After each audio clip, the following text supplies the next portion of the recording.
Hello and welcome to another episode of Addicted to Business. In your business journey, you will go through great times and sometimes some difficult times. And last year, I went through a difficult time. It's really important that rather than turning your back and denying those times, you embrace them. And for me, dealing with it was talking about it.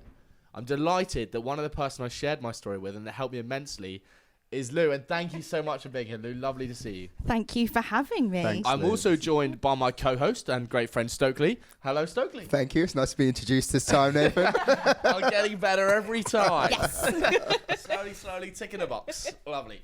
So, no, Lou, I really wanted to do, we looked at different themes throughout the podcasts, and it's really important that the typical audience here, we've got a real range of businesses listening, okay, and we're getting more and more traction, and that's really humbling and amazing. Yeah.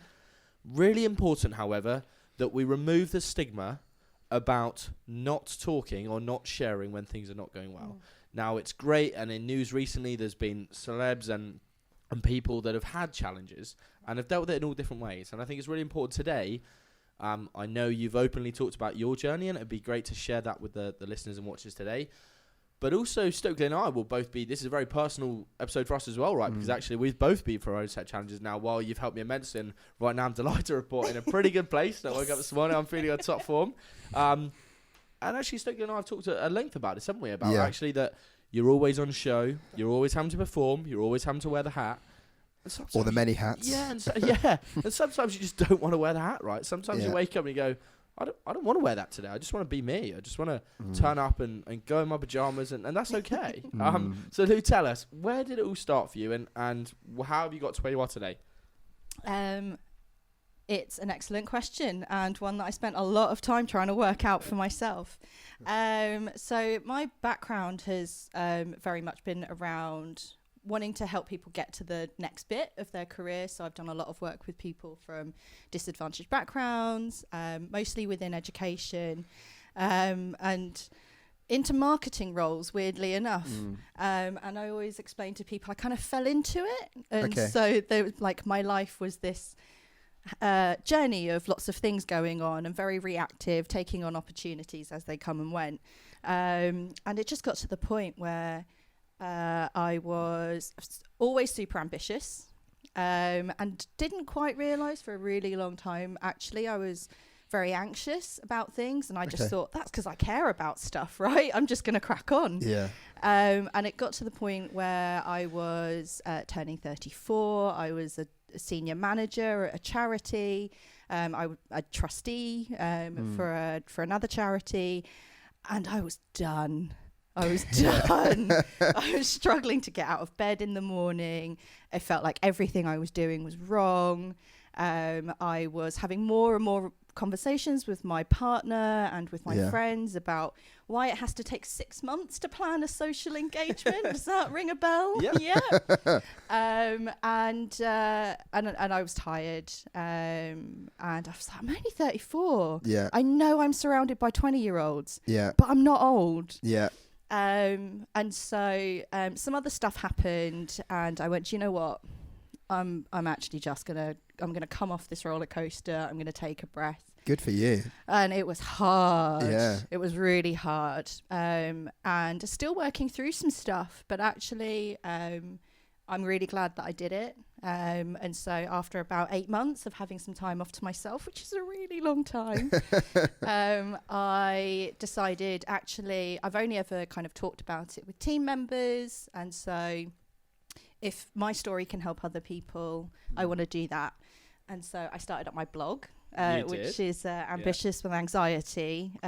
So for people who were ambitious and with anxiety, it doesn't mean that you get to shy back. And so that was one of the stereotypes that I wanted to challenge, was just because somebody has poor mental health doesn't mean that they want to stop and hide away, even though I just wanted to play Skyrim for 6 months. But that's not me all the time. And so, I set up my own blog in April last year, and then I decided, actually, rather than just falling into another job, I wanted to use the skills that I've learned, use the networks, and I actually just really want to go and help people, because life is hard, work is hard, but it doesn't have to be that hard. Yeah. So And it seems like you've learned so much from being out by yourself. Yeah.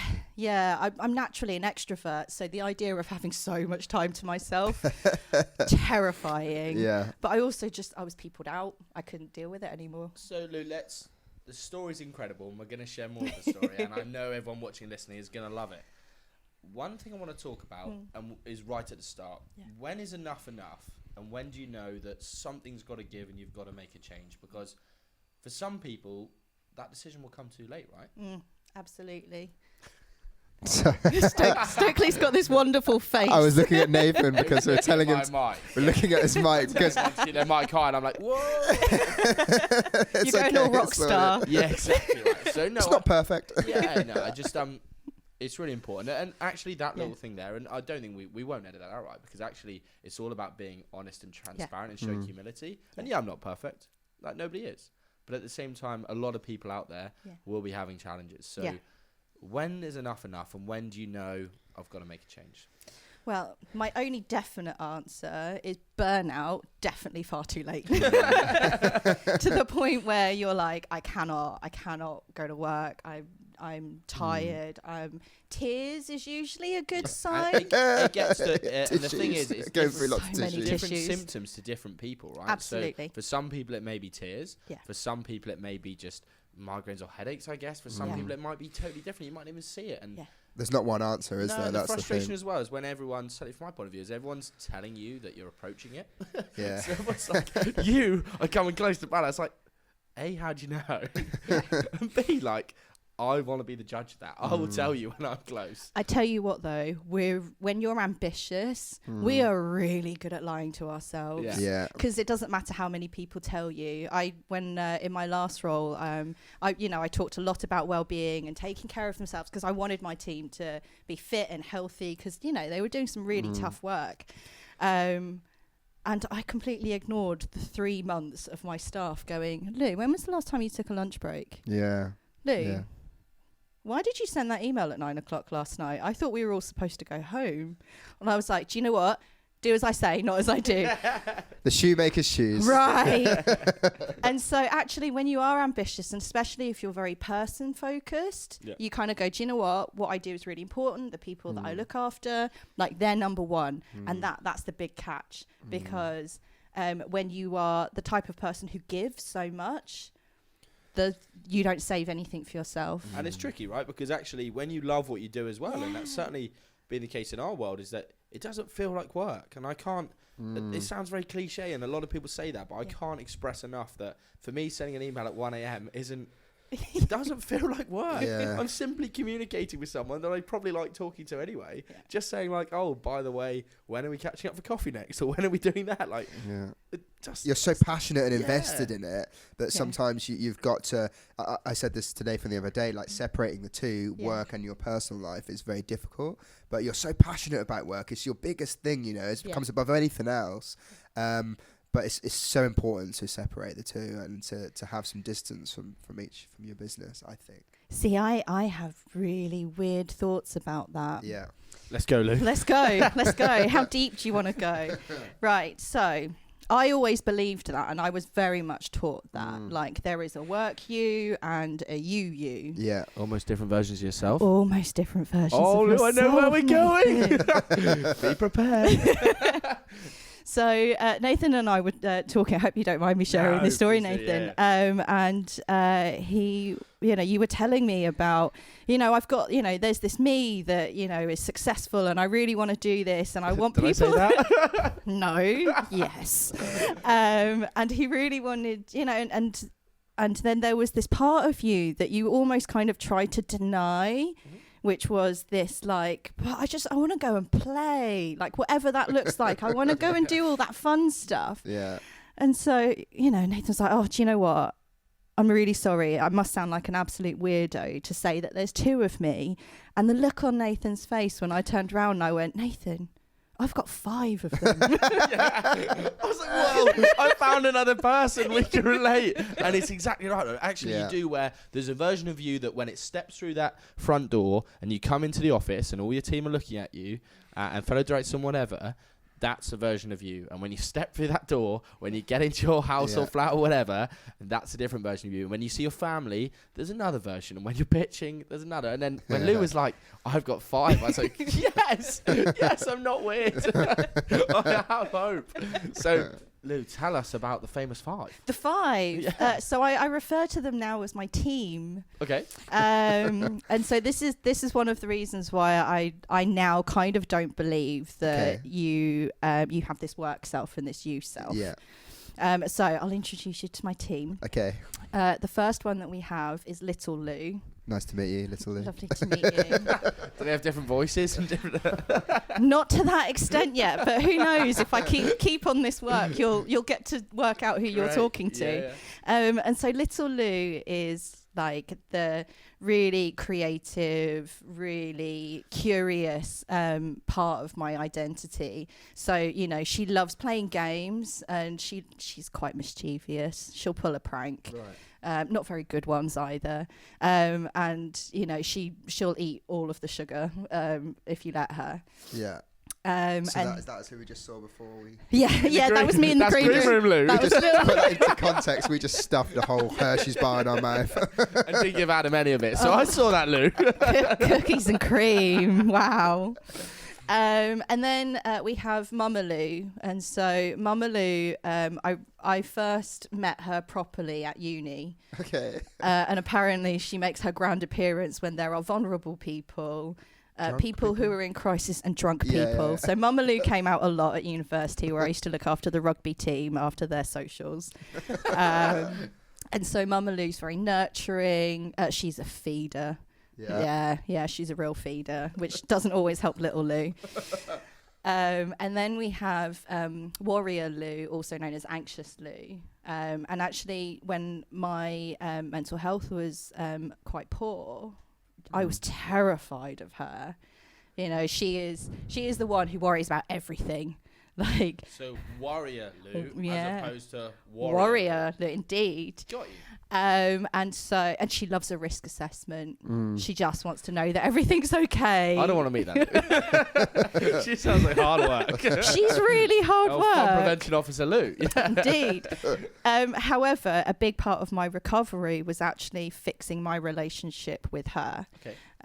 Because where things were being pulled on the rug from me and I wasn't taking care of myself, all she wanted was just to go, look, I care. Yeah. I'm trying to look after us. Why are you ignoring me? Why are you making this so hard? And so part of that was me accepting, do you know what, that part of my identity is trying to keep me safe, trying to keep a part of me for me. And so we've learnt to not ignore her anymore, and life's very good. Much easier. Yeah. And then we have Warrior Lou, who is also known as Super Lou. Yeah. Super Lou is the one who wants to take over the world in a nice way. Ambitious. She's ambitious. She is full of energy, full of big ideas. And actually, for me, she was one of the reasons why I chose the jobs that I did throughout my career. She really wants to help people. She really wants to make the world a better place. And so there's absolutely space for her in my life. She takes a lot of energy, though. And one of the big reasons why Anxious Lou is just like, can we slow down, please? So my question to you is, because Is that all 5?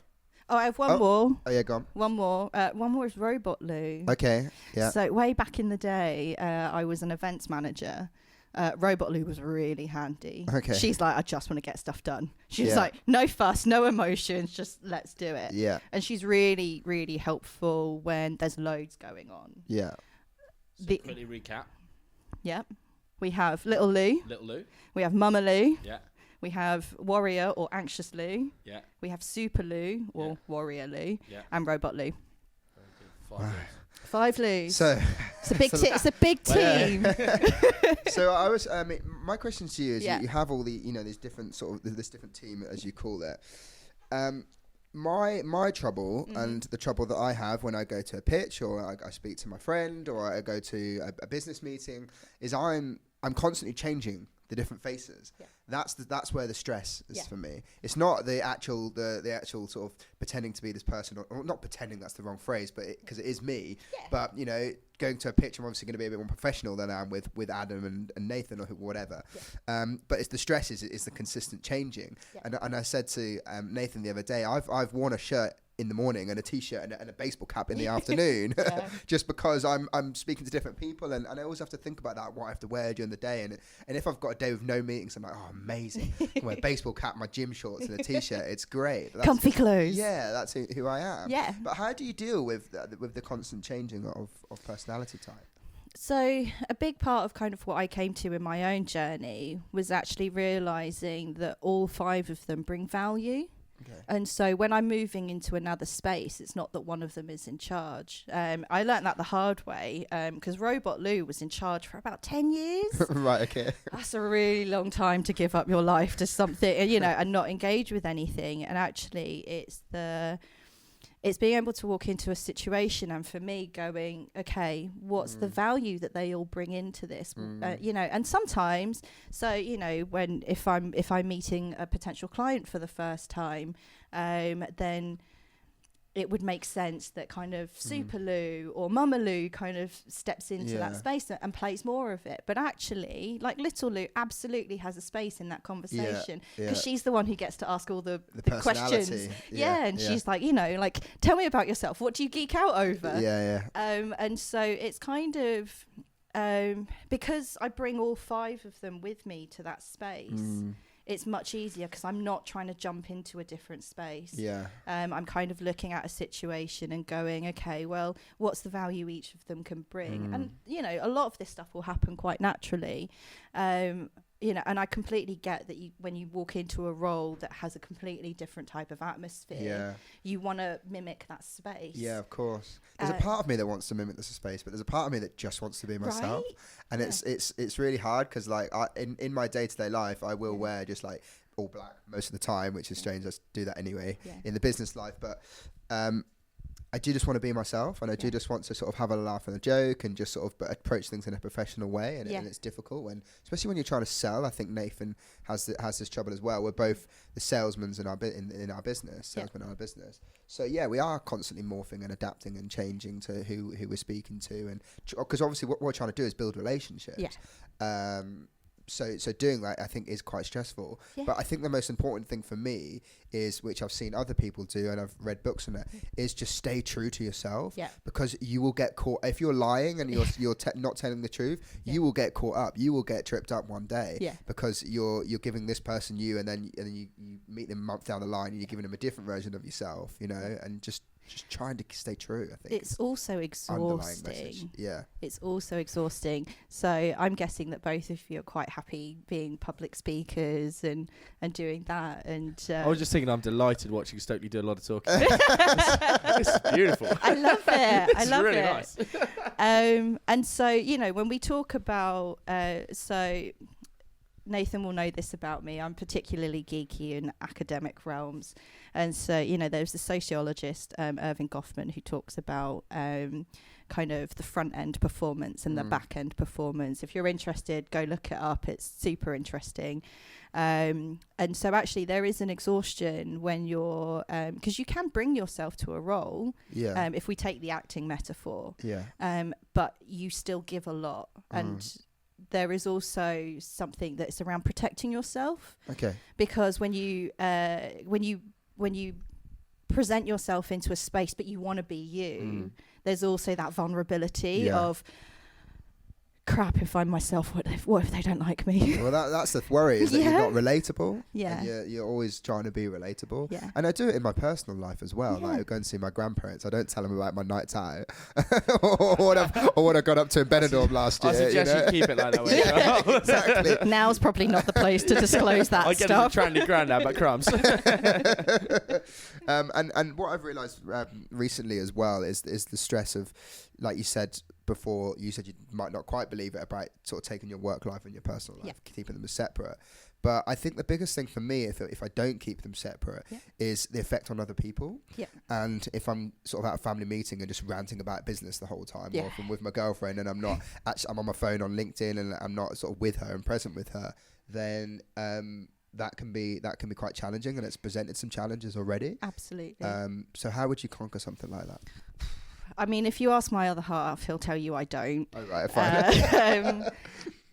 So for that, so one of the things that I found really interesting is that a lot of the work that I did when I was off on my, was very introspective. This was about me, and actually, the more that I'm learning and kind of throwing myself in there with meeting wonderful new people like yourselves, it's all about it's relatedness, right? We don't exist on our own. We don't exist in our own bubble, even though we want to sometimes. Yeah, and so the thing that you bring to those relationships is your rules. Yeah. And so, my other half, completely opposite to me. He is logic brained. He thinks that, he actually asked me the question of, these different voices you hear in your head, do we need to take you to see someone? I was like, I promise it's not that. It's not something that chimes with him. And so we then work out what our rules are. And so we're a massive advocate of that. And so it's not that we abide by the same rule of, okay, well, because I work from home, which is even harder then to be able to go, right, I'm done now. Yeah. And so our rules is that, whatever time we have dinner, after dinner, that's us time. Yeah. And actually, if I ever need to be flexible with that rule, it's just to give him a heads up. Right. And so it's to be able to kind of go, right, this is what I need right now. This is what I would like right now. Are you okay with that? Yeah. And just being, it's part of that contract. Yeah. And so it's the same with my friends, it's just like, okay, well, I've come to see you, and it's being present. And so that's not necessarily for me about balancing which you, it's that right now in this space, Mama Lou's going to take care of some stuff. Yeah. The balance is hard though, right? Yeah, and absolutely. And it translates across friends and across relationships and everything else. So Lou, one thing I'd like to touch upon is, I'm conscious that Stokely and I could talk to you all day about our own personal challenges, and that's great. And this is a counselling session right now. And everything else, right? But actually, it's easy to sometimes get. We've got people watching this and whatever, and we need to be giving value to them. Yes. And I'm sure they can relate a lot to that stuff. Yeah. But actually, let's pretend that we're having that conversation, but with someone external, a fourth person, almost as if there's somebody there. Here's carrots. So, if we think about, okay, someone's come to us. Yeah.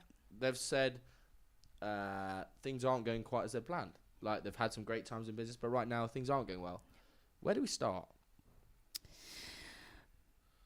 Oh, that's a big question. So the one-to-one work that I do with clients or, coachees, it's very much like, where do you want to start? Okay. What's the, so... I guess some people are more open to talk about it than others, right? Some people will almost tell you half a story. Absolutely. And you know what? It's their right to tell me whatever they're comfortable talking about. Because one of the things that is really difficult is when one of the party is not so confident about what is coming to the table, because it might be that, I come up to you, Stokely, and I'm just like, I really want to tell you about this breakdown that I had, and you're like, I am not not ready to accept that. I am not okay. And so there's a big amount of trust, and so my big belief is that we're all complex human beings. As you've said, it's hard work. There's lots of stuff going on. There's different roles and responsibilities that we have to perform. And so if somebody was to come up to me, my question would always start off with, what is it that you want to focus on?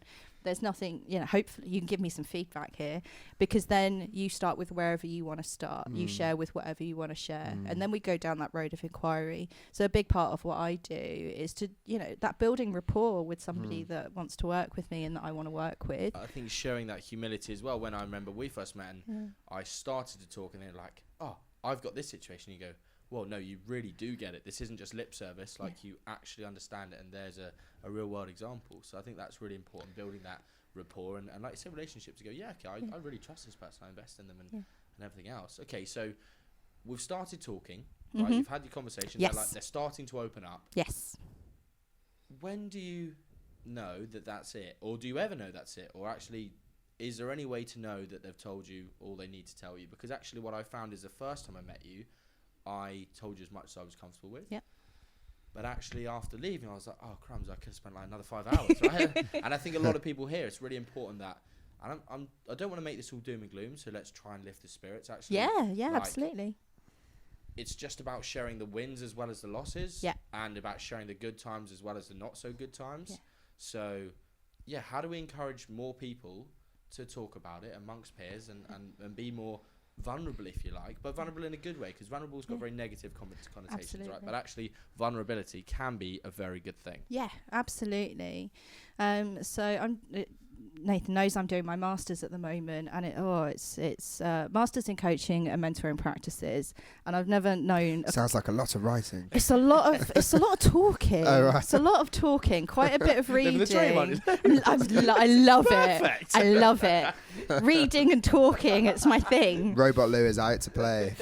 All of them are. All of them are. And a big part of what I've come to learn through the course is actually, like, change is hard, but it's not always a bad thing, because actually if change doesn't happen, you can't grow. And so that thing about vulnerability and it's a big deal for somebody to trust somebody to share all of those vulnerabilities with. And so when you actually have that kind of relationship, like, the other thing that has a negative connotation is feedback. Right? Yeah, that awkward laugh said it all. Yeah, right? I'll give you some feedback. Oh, Christ. I was like, oh no. It's not really bashing. And so what happens in a space when you can share is that that person can then provide you with their point of view of how they see things, or they can ask you the questions that you might not be ready to or have thought to ask yourself. And so essentially, by working with somebody on the things that you're vulnerable with, gives you a chance then to grow and to come out from that. And so absolutely don't share anything that puts you at risk of harm, or awful thoughts. But actually, if you're in a space where you can go, I do talk too much in meetings, how does that impact on you? Yeah. Okay, so with your partner and your family, okay, there's this thing that I have to do. What's the impact going to be on you before I make this decision to do it? Okay. And so you kind of go, or I'm It's a finding great it way of putting really it. hard. I'm finding it really hard at the Yeah. moment, and I know that part of me will feel better Yeah. if I just spend an extra hour on that. Yeah. This is where I'm coming from. Yeah. How do you feel about that? And what's the impact it will have on us? So, Lou, there's a massive buzz and kind of engagement around mental health at the moment. Yes. I'm over the moon with that, and I think that's really important. The slightly, I want to avoid controversial statements, but the slight challenge I want to put to that is that why? But this must have been something that's going on for years and years. It's not suddenly that in 2019 or 2020 we've suddenly decided that mental health's just been born. Like, it's been going on for years. Yeah. So why now, and how do we do something about it? Because there's a lot of people talking and less people actioning. Yeah. And it's great that more and more people are actioning, but still not enough. Yes. So what do we Absolutely. do? And we've all got responsibility, right? It's all, Absolutely. and the people listening, the people watching, us here hosting, and yourself as our guest, we all have a responsibility to start doing more action and keeping up conversation, I guess. Absolutely. So how do we do more? The first thing that I try and do for myself is work on my own stuff, get help with it if I need to, whatever that looks like. A cup of tea, wonderful, very British thing to say, but it is a wonderful form of therapy, a cup of tea. Start with yourself, because if you know what kind of things upset you or puts you in a space where you feel less confident and uncomfortable, work that out. So how do we, this is a perfect, and we're going on a really nice topic here. So, right, let's take some action. We're going to start working on ourselves. And the three of us, I'm putting it out there, let's have a little accountability thing. Amazing. And let's have an hour a week or wherever where we report in and we give each other some accountability of how we've worked on ourselves that week. Where do we start with working on ourselves? That sounds bonkers, but okay, working on myself. Am I reading? Am I going to the gym? What am I doing? So this kind of comes back to the different aspects of you. So if if what I've said about the 5 Lou floats your boat, great. That's what I used, and it helps me. Does not work on my other half at all. Sure. And so find the thing that works for you. But ultimately, what's the thing that brings you joy? What's the thing that brings you peace? And that sounds very like woo. It does. But so I had this conversation with somebody that I was working with last week, and they were just like, I am too busy to go to the gym. So okay. I am too busy to do all of this journaling that you're asking me to do. So, okay. What's the problem that we're trying to fix? The problem is that I feel like I'm not, the imposter syndrome has kicked in. I feel like I'm not making decisions that brings me the reputation that I want. Okay. What helps you make better decisions? Going for a run. Having time. Working out how I feel. Yeah. I mean, we all make massive decisions, and even small ones. And so, do the things that help you make your decisions better. Be in that mindset. And so, if you know that you spend 80% of your day making decisions because we are all sleep deprived, then do you honestly believe that we're all sleep deprived? Yeah. How many hours do we need? Oh, I'm going to leave that with scientists, but I know that in 12, please say 12. in my ideal world, it's at least 8. There's an app called Sleep Cycle. I don't know if you come across it, and I measure my sleep each night because I'm obsessed by peak performance. Yeah, good until you see the results, and then you're like, I wish I did not know this. It's like 4 hours a night. I'm like, oh my god. But that's feedback you can use, right? Yeah. Yeah, it's just I know you love that word. The thing is, doing these things, these extracurricular sort of activities, is just as important as the actual work. If it makes you more effective and more efficient, then of course it's important. Yeah. So when I set up my own practice, I remember somebody saying to me, like, what is it that you do to look after yourself? And I was like, I mean, I've been doing this for about 8 months. And they're like, yeah, but what are you going to do when you're out there and you're back in the world and you're working? And I was like, this stuff. And they're like, okay, well, you do know that as a sole trader, you're the business. Yeah. If you don't look after yourself, how do you look after? You make no money. You make no money. Simple as that. I was like, oh, okay, maybe I will actually write some stuff down and, I won't give myself a hard time for going out and going for dog walks with my friends, because that stuff brings me joy. That stuff makes me happy. It gives me space. And actually having a break really helps to put things into perspective. And so if you don't ever give yourself a break. Thinking space, right? Thinking space, Yeah. processing space. When we say a break, there's lots of it. Is this a total screen break, or is this a total device break, or is this just a no people break? What is this break? Whatever it is that you need. Okay, so let's say how many hours should listeners, watchers, what can we do to say, okay, should we all try and do 30 minutes a day? I mean, we could all, if people are listening and watching and want to get involved, then why not? Let's just create a little Slack chat or something and get people involved. Love that. Why ever not? Let's start taking action as opposed to, as much as I love talking. And let's talk. So maybe anyone watching and listening thinking, yeah, Christ, this really relates to me. Yeah. Okay, message us, get involved, and let's create a little group that gives a bit of accountability to say for 30 minutes each day, you will, or an hour, or whatever time we set as a group, we will take time for ourselves. And that might be meditation, that might be walking the dog, that might be reading a book, that might be whatever you want it to be. Just a set time of the pit day where it's just for you and nobody else. Because most people in business are looking to pay it forwards, and we're feeding, right? We're feeding all the time. We're constantly feeding others, whether it be through clients you're trying to help and forward and progress their businesses.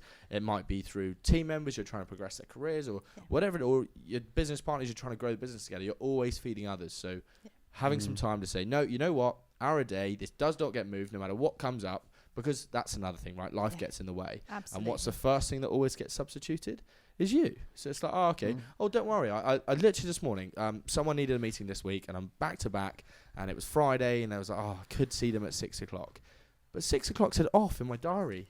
And I was like, that's a non-movable. They'll just have to wait till next week. Well done. I know. That's huge. The bit I'm not sharing is the 5 a.m. meeting we booked in on Wednesday morning. That's okay, I didn't hear that. Didn't hear that. It's progress, right? It's a step in the right direction. It is progress. Fine. So for anyone listening and watching, what else could we share with them? So there's so many different topics and rabbit holes we could go down, and I'm conscious of that.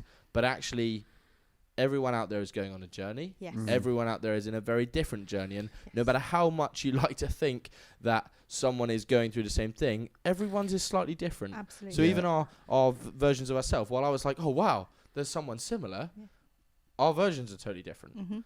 So what else can we encourage people to do, or how else can we help people watching? Yeah, some actionable tips, I guess. What do you really want to know, Stokely? Okay, let's make this a Stokely Howard show. And let's It's go not about me. 5 minutes. How can we help you? Thank you. No, I guess what Nathan's saying is, I guess people could relate, but it's people who are business leaders, entrepreneurs, inspirational people who have this front of going down this journey and who are amazing and obviously always happy and jolly and whatever. But for regular folk, what are some tips and some Lou's three tips that they can take away today? Okay, so having a social sciences background, my first one is collect the data. I thought you were going to say get a social science. That is not a tip. Go to university. Go and have social science. I was like, wow. Okay. My ex-students will love this because I always used to say, go and do your masters. Just go and do your masters. Okay, so collect the data. Collect the data, number one. And so one of the ways that I've changed how I collect data on myself is I actually have 3 notebooks. So I have one that I do all of my thinking and my prep for meetings and for when I'm working with people. I have another one that is just for like things I need to do that's come out from when I meet people. And then I have another one which is just a brain dump of everything else. Okay. So this interaction made me feel a bit uncomfortable. I loved meeting this person. And it only takes 2 minutes. Yeah. Just to be able to like, right, okay, I just need to get this out of my head. Yeah. Because so much gets stored in there, it gets muddled, right? So get it out onto paper or a tablet, whatever you use, and just create space. And actually, the more you write down, when you have that space to go back and reflect, you can then go back. You've got all of your data about how your brain works written down right there. And that's important. You take time to physically look back and read it and go, oh, yeah, last Monday I had that meeting and that made me feel great. Or I didn't quite enjoy that. And why was that, etc. Yeah. Yeah. And like, whenever I meet people, like these are the people that have made me feel great. What is it that they share that feels great? Great. What am I going to do with that? I'm going to go and find more people like that.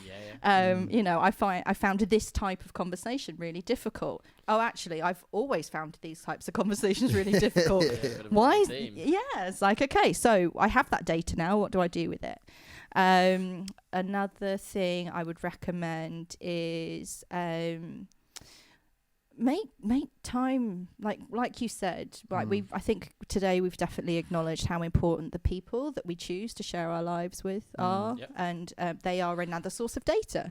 So make time for them. But I mean, morbid time is finite, right? Like, why are you spending time with people that bring you down or bring out the worst of you or whatever? At the end of the day, there is a choice. And I had a very interesting conversation with an old friend of mine, and she was like, your time's just not that important. We had a real challenge about it. And I was like, no, my time is so important, as is your time. Like, don't do stuff you don't want to do. Stop compromising on a life that you don't want just to please other people. Yeah. So At true. some point, you have to say, you know what, I'm not going to compromise. This is my life, and I work hard to have my free time. And when I have my free time, I'll do what I want when I want. Yeah.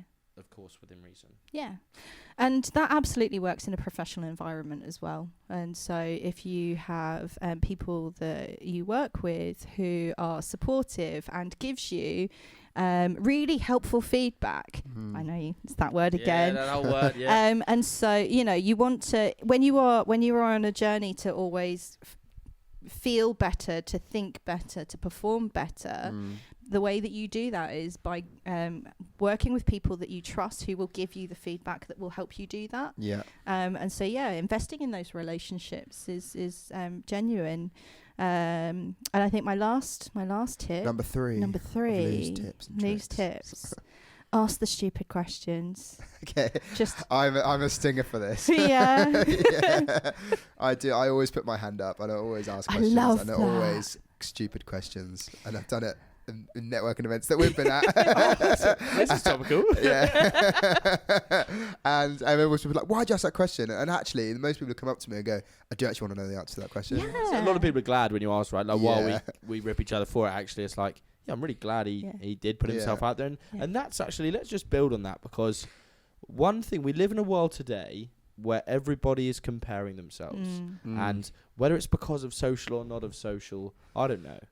All I know is that there is certainly a change. I heard today that, recently, one of the Busby babes from when Manchester United played and had the plane crash, and the goalkeeper there has sadly passed away. And they were saying the kind of tributes and everything was fine, but 11 days later, after that horrific trauma, he was back playing in goal for Manchester United. Like, imagine that today. Yeah. There would be months and months and months. And now I'm not saying that there's a right or wrong way, but at the same time, we are constantly comparing ourselves. And right there, I've just made a comparison, but we're benchmarking ourselves against others, and we're thinking that we're in a race.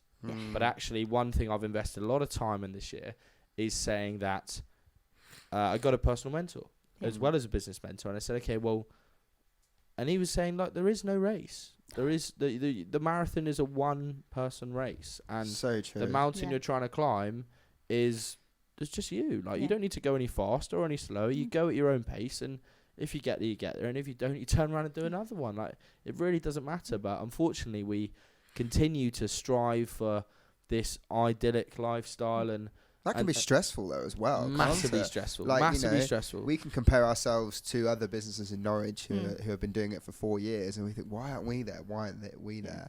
But you just got to think we're not. And that comes from surrounding yourself with those people, right? Because you become friends with them, and then you see what they've got, and you're like, oh, I want that. Well, yeah, but they've been in the game 10 years and turn over 5-6 million quid. Like, that's, if anything, I don't deserve that. They deserve that. They've been doing it for 10 years. They've put in the graft, right? And actually, there is no. We've talked on other podcasts about it. So there's no substitute for graft and hard work. Having said that, we're going to caveat that by saying, yes, do your graft and hard work, but absolutely make time to develop and work on yourself. Yeah, I mean, ultimately it comes down. So if we're going to get really philosophical about this, why not? Like, what's the point? Like, at the end of the right, we studied existentialism, which happens to be my undergraduate. I love conversations like this. Right? I'm like, what's the point? You're gonna die anyway. Exactly. so you so dark. It's one of those things. It's also if you look at it in a certain way, it is the most optimistic message. Okay. Like, we can be anything we want to be. We can do anything that we want to do within reason. And so, what is the point? Yeah. You decide. Yeah. You make it happen. And so, just back to the metaphor of like running the race. When you're running your marathon and you're looking around and you're seeing people in different places, you are only seeing a snapshot of their life at that moment on their journey, and you don't know when they started. You have no idea what's going on, how far they're going, and they're great if you can get an inspirational kind of, like, okay, well that's their path, that's their journey, they've worked out their point. That's great. And I've got a sounding board to work from. Yeah. But what's the point of me? What am I gonna do? And like, that's pretty cool. You can do whatever you want. Dude, that was pretty inspirational. So for anyone listening or watching, you can do whatever you want. Go through that phrase again. Which one? You were like, you can do whatever you want. It's you that makes the decision. You make the choice. It's your life. So if people take away one thing from today, it's that stop making, without being horrible, stop making excuses. Like, it's your choice. There are no hurdles or barriers, or if they are, they're short term. They will be. There will absolutely be hurdles and barriers. Hurdles and barriers are not immovable, I guess is the better way of saying. Like, you can overcome them, you can go under, over, around, through, whatever. And if you get over them, you got over them. Like, if you make that choice to jump over that hurdle, like, you did it. And also pat yourself on the back when you do, right? Because so many people are like, okay, on to the next hurdle. Well, crumbs, can we just take 2 minutes to just say, actually, even if it's a small win. Yeah, it was a pretty decent sized hurdle. We got over it, and we're really pleased and everything else. Lou, we could go on for hours. And I would love to. And I definitely will. So what I suggest is for the listeners watching, I just want to let them know where they can find out about you, because we have the privilege of knowing you, and I know you guys have met more recently, and I've known you for some time now. But actually, there are people watching, listening, that would hugely benefit from meeting Lou and having coffee and conversations and talking more about their journey. So how do they find you? How do they connect with you? And how can they meet up? Well, as you can tell, I always love to chat. So And tea. and tea or coffee. Bring a tea bag. bring a tea bag, maybe a bicky.